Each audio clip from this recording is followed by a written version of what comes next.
These little ones are refugees, not migrants. I took this photo last year at a refugee camp on the Syrian-Turkish border, and contrary to popular belief, they aren't poisons.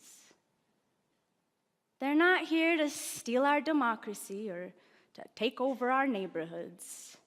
They're people, families who wish that they could go home, but have had to make that home somewhere else. And we've come to this point where the word migrant essentially means piles of brown, foreign-speaking people. And we end up forgetting there was a point where some people would have considered those who looked like this to be migrants as well. Right, though?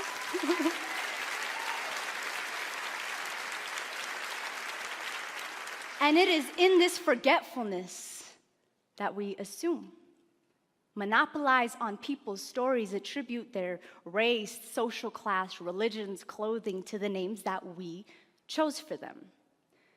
Terrorism is a fine modern-day example, unfortunately. In the past few years, so much violence has just spread across our country.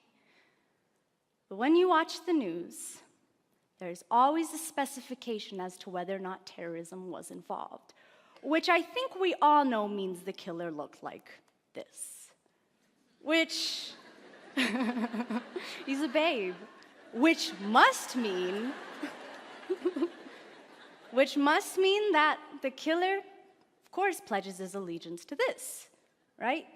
But correct me if I'm wrong, news coverage does in fact tend to be a little different when the terrorist looks like this.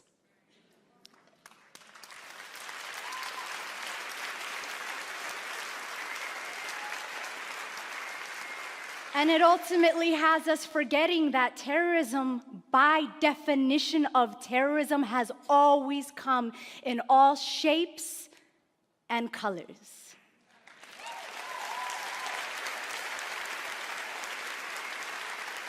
And what happens when we confine certain names with certain depictions, wrongfully excluding some and including others?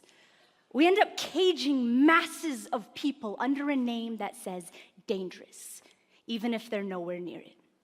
Like when we say thug instead of 17-year-old black child. When we say alien instead of immigrant.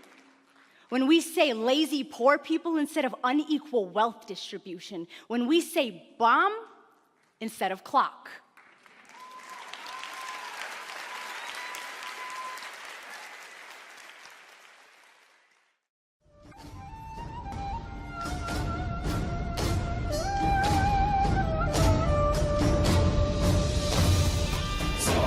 To